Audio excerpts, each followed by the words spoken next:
Eh, ara si.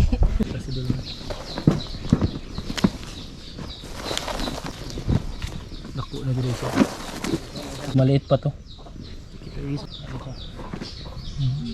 Lubong kayo.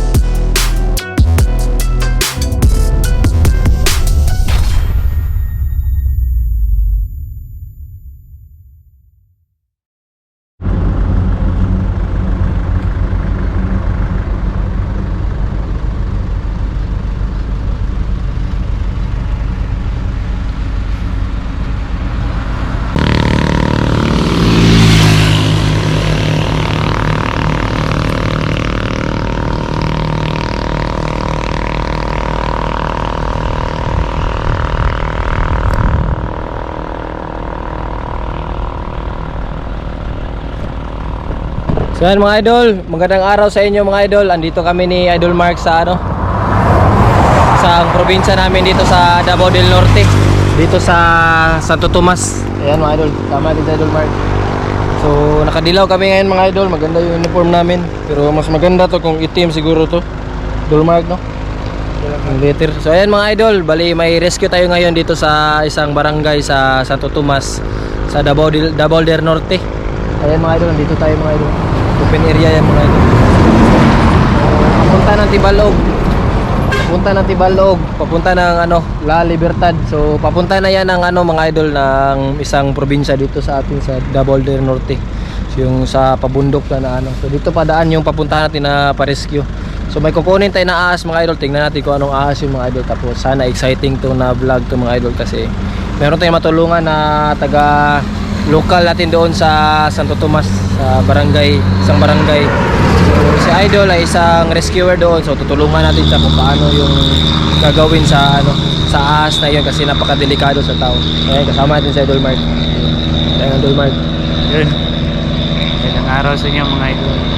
So ayan mga idol, update kami kung ando na kami mga idol. Medyo malayo pa yung biyahe namin. So antayin nyo yung yung pagdating namin doon. Time check. Time check pala tayo Idol Mark. 10. 10. So 10 AM mga idol, umalis kami ng Davao around 7. So maaga kami gumising. So ang tagal namin nakaalis, nakalabas ng Davao kasi nakapaka-traffic. So ayan. Update kami later mga idol.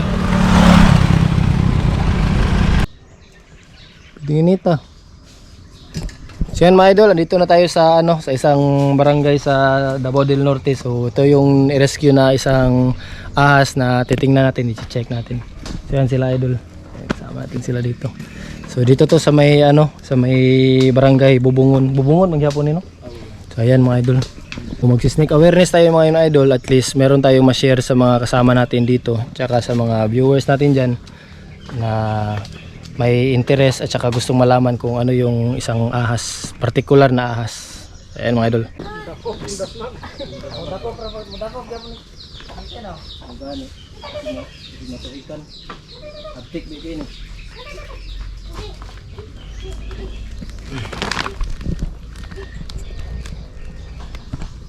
Shoot ka.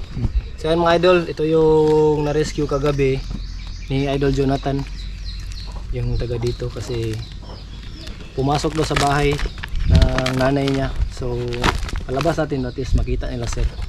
So may sneak awareness tayo sa kanila para at least may alam sila kung paano ba talaga maiwasan yung yung banakon to, banakon. So positive to mga idol, king cobra to.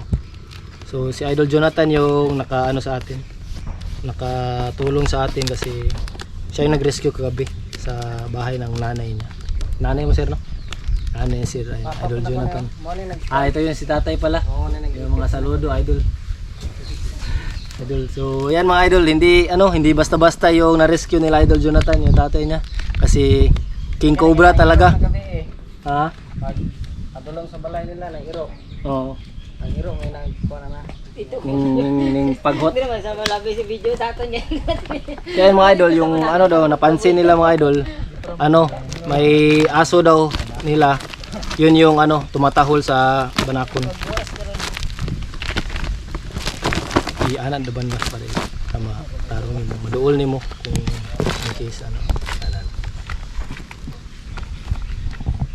kay pang tirada mo ito. Hugot gyud ni kay para di gyud maka ano. Surbol ba? Surbol. Tela no. Ya dito dai. Give it a post. Yang ano. Ya to.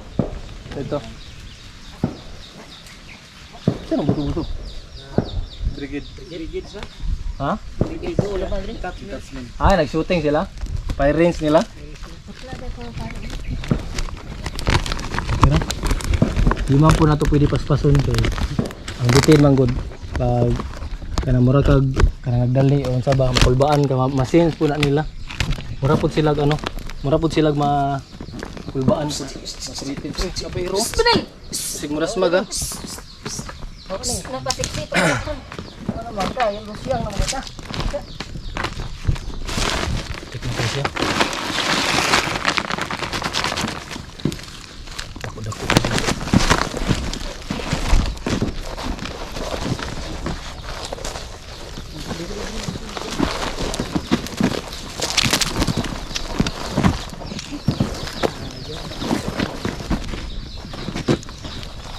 So, kung natin bitin badakon, mas better na walay magtingog saba. Tanggalan na ng sako doon na. Tako na siya. Tako na gire. Pa-relax na natin siya. Yan mga idol. Pa-relax natin siya mga idol. Atras si idol Mark. Atras si idol Mark.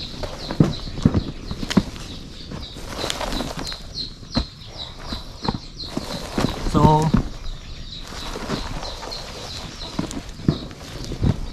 dako na gire siya.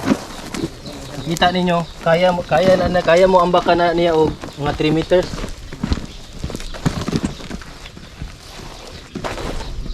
So kung dako ni siya, mas hinay siya mulihok.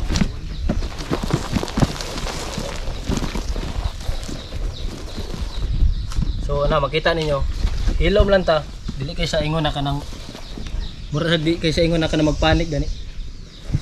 Pero saba kita banha. Mahadlok siya. Oh. Ano yung mata no? Tanaw yung mata. Pero nalubong yung mata isa. Diri ka. Kamera shoot. Diri ka. Ambil kamera. Tanaw yung mata. Dili pantay yung mata. No?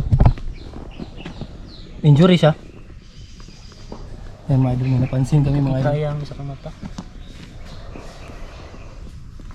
Dili ano yung mata oh, dili pantay. Yan mga idol, dili pantay yung ano niya. Dili pantay yung mata niya mga idol. Masih hood pero dili siya kay dako, dili para tong summer cobra gani. Ito ka dol Mark.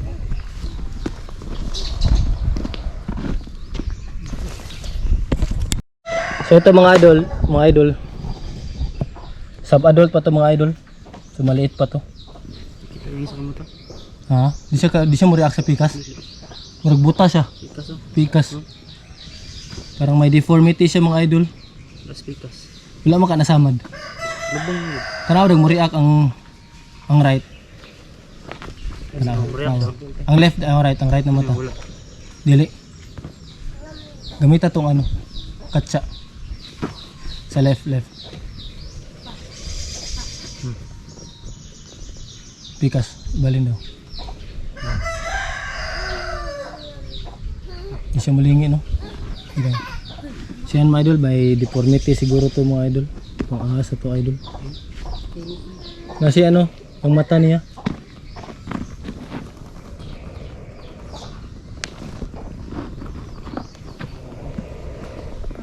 So mudako pa na sila 18 feet. So makita ni Idol Jonathan dito sa ilaha na mamukid siya. Mas dagko pa no. Para nagtruso ka dagko no.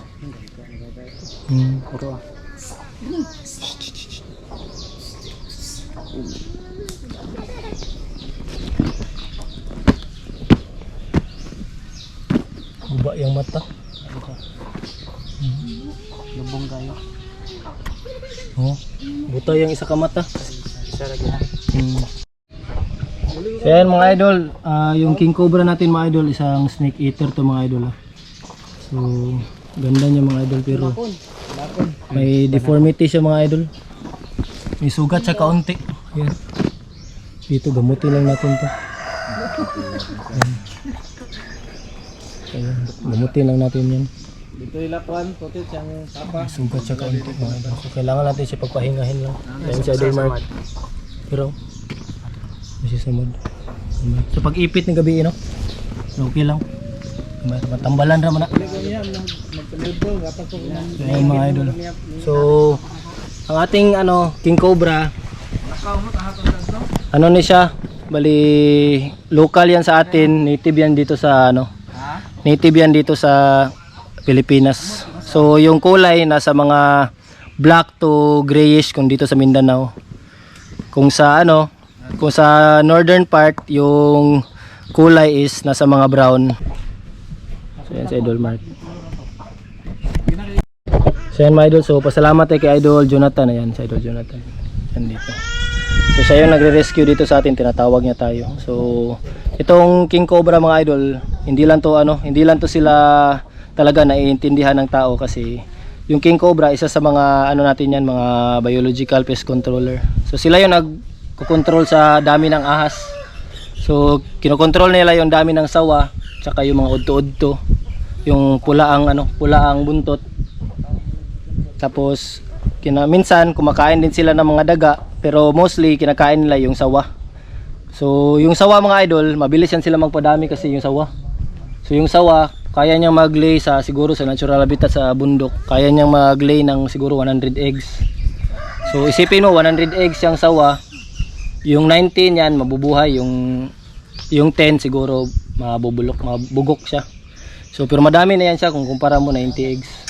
So yung sawa mga idol, kapag lumaki yan ng maximum 30 feet, kaya talaga niyang mag-lay ng 100 eggs. Pero sa normal size mga idol, nasa mga 40 lang yan, 40-50, pero madami na yan kahit 40-50. So kailangan natin yung mga idol, yung mga King Cobra, banakon para at least So yun lang, kailangan natin silang i-rescue kasi nakakadisgrasya sila ng tao. So delikado sa tao. So ilalayo natin sila sa mga kabahayan. Yun lang yung purpose natin. So pasalamat tayo kay Idol Jonathan tsaka sa tatay niya.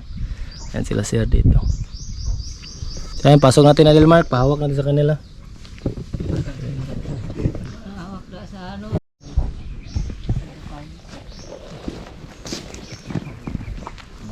Tanan lang mo lahat ng mga gumagalaw sa harap niya mga idol, yun yung niya, pinupuntirya niya. So parang bulag talaga siya. Wala siyang kulang yung niya. Kulang yung sense niya ng hindi niya nakikita yung sa gilid ng mata. Kaya mga idol, ingatan niyo yan mga idol. Kasi nagdi-detrol yan siya, so kapag hindi pa stable yung yung ulo niya, wag niyo hawakan.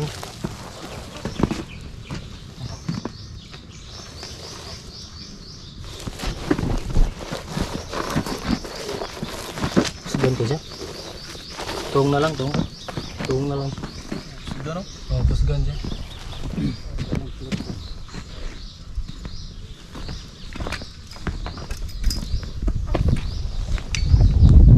Yan, i-clip natin mga idol kasi malakas siya. So, safety tayo. Hindi pwede tira tsamba tayo dito mga idol kasi wala nang replay. Wala nang replay sa buhay. Yan mga idol, i-clip natin mga idol. Mas maganda talaga mga idol yung King Cobra, clip talaga yung ginagamit. Kasi kapag yan. Giboy inay. Pikog. So ingatan niyo yung mga idol, yung pag-ikot niya, yung death roll niya. Umiikot kasi ito sila sir. So, parang parang buaya. Yan abutin niya yung kamay mo. Yung ikog.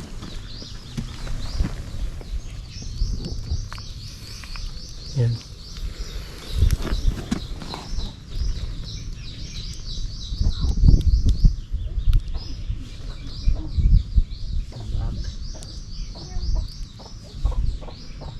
Kus gani siya pumakapaak, mulugnot ni. Dili para sa samar cobra. Tanawang ipon na niyo. Yan mga idol. Buhay lang ikog. Ano ang ngipon? Karayom. Tama. Oo. Pasulod pa dyan. Pasulod yan. Murag taga. So, ayan mga idol, makita nyo yung ngipin niya mga idol. So, napakahaba mga idol. So, if ever makagat ka nito mga idol, mahaba yung ano. So, diretso sa ugat. Ayan.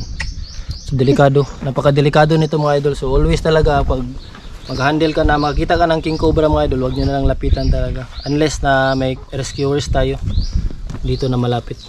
Ayan. Kanayang baba. Sige lang, okay lang yan. May sugat siya dito. Pero ano yun lang natin yan. Sa pag-ipit. Pero okay lang yan siya, hindi naman may ano. Pwede naman siya gamutin ng betadine. Ganyan. Donate ka. Okay, para makuha mas video. Ang gani. Ito ka Dalman. Bunit ba? Dili ka dapit sa. Hindi ko diyan sa ulo. Dire. Awira na ko ulo. Para makuha sa video ba? Makita ko taga Balik sa kay. Tuyok na siya. Dito ka tayo. So, ayan mga idol. So, pasalamat tayo kay idol kasi na-rescue nila to. So, rescue and relocation lang tong gagawin natin mga idol. So, adult na to. So, sana kung may makita kayo na king cobra, wag nyo nang lapitan kasi napakadelikado. Tsaka mabilis, tsaka maliksi to sila. So, pasalamat tayo kay nila idol. Ayan. Sila tatay. Ayan sila tatay. Siya yung nag-rescue kagabi kasi pumasok sa bahay. So, may purpose yung mga ano natin mga idol yung mga king cobra natin mga idol. So, sana mas marami pa tayong matulungan yung mga gumagawa ng anti-venom sa mga king cobra na specimen na nare-rescue natin. Kasi sila yung solusyon yung kung bakit meron tayong anti-venom. Kasi kapag magmamanufacture tayo ng anti-venom mga idol, yung gamot natin sa kamandag ng ahas, kailangan talaga yung buhay na specimen. Hindi pwede yung ano yung parang malapit na mamatay. Hindi na yun siya pwede hindi na siya pwedeng gawing pang produce ng venom. Kasi yung venom nito, yung pagpakagat, yun yung doon kukunin yung anti-venom para gawin yung yung tambal. So kapag ubos na to sila mga idol, wala na tayong makukuha na ng mga specimen na buhay, yung healthy na buhay talaga na specimen ng ahas, kaya ng king cobra. Mahirapan tayo sa paggawa ng anti-venom. So kapag meron na kagat mga idol tapos kulang yung supply natin sa anti-venom, mahirapan na tayong mag-cope up lalo na kapag madaming nakagat. So kasi yung anti-venom 1 month lang yan yung shelf life niya. So pag ginawa mo yan ngayon, 1 buwan lang pwede tapos hindi naman araw-araw may nakagat ng ahas. So mag-expire talaga yan siya. So yung nasa ospital mga idol, most probably mga kaunti lang talaga yung supply nila kasi hindi na sila nagsa-stock ng madami. Kasi kapag nag-stock sila ng madami, masasayang din. Okay, sa kabulan ra. Sa kabulan ra. So yun mga idol, so pasalamat sa kanila dito sa sila idol. Ayan, baka may shoutout kayo sir. So mga kaibigan niya sir. Ayan. Kaya mga idol, pasalamat tayo mga idol. Also shoutout natin si Konsehal Estela. Ariel Estela. Sir, dito kami ngayon sa saka si ex-mayor Tatay Erning Evangelista.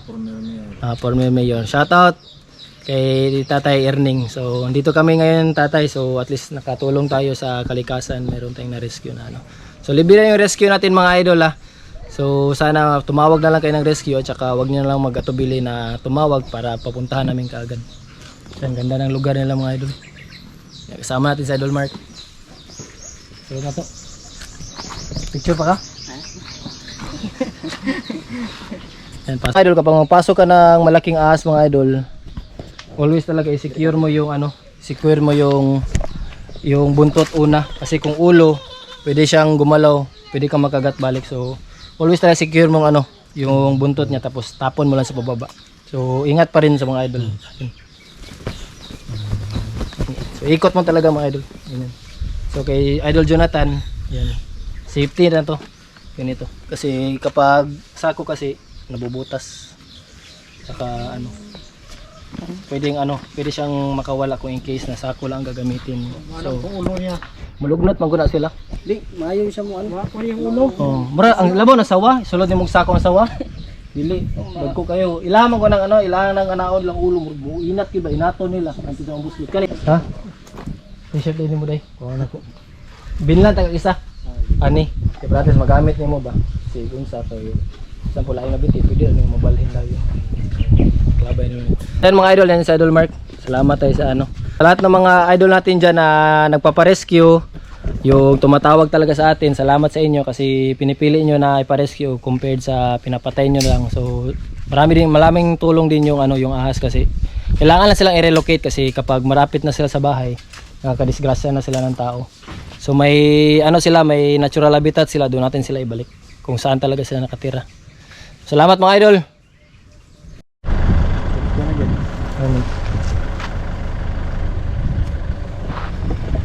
So yan mga idol, pauwi na kami ni Idol Mark. Ayan si Idol Mark, successful yung rescue natin mga idol. Meron lang merong kaunting problema lang yung ahas. So may sugat siya kaunti, gamutin lang natin yun. Tsaka meron pala siyang inborn na deformity. So yung may sakit siya, yung mata niya Idol Mark, no? Yes. Parang bulag siya. So kung sa tao pa, PWD. Persons with with disability. So pwede na siyang magka discount. Pwede na mag-discount yung King Cobra natin. So joke lang mga idol. So andito tayo mga idol. Ganda ng cornfield nila mga idol. Maisa nila. So dito sa barangay nila mga idol, napakadami talagang cases ng ahas. Pero salamat tayo kay Idol Jonathan kasi merong isang rescuer na tulad niya dito sa isang barangay. Pwede siyang tawagan para pwede niyang maibigay yung mga tulong na kaya niyang ibigay, lalo na sa mga makakamandag na ahas. Maiwasan yung mga disgrasya sa tao, lalo na kung King Cobra. So, saludo tayo kanila Idol Jonathan, napakainit mga idol. Then kahit tirik yung araw mga idol. So ayong pasalamat tayo kay Konsehal Estela, tsaka kay former mayor Bangilista, Erning Bangilista, tsaka kay Idol Jimmy pala na isang King Cobra rescuer natin dito sa Santo Tomas. So shoutout sa inyo mga idol, ng mga rescuer kasi hindi nyo pinapatay yung mga ahas. So salamat sa sunod na rescue. Sana may natutunan kayo sa rescue natin, tsaka yung about sa ahas.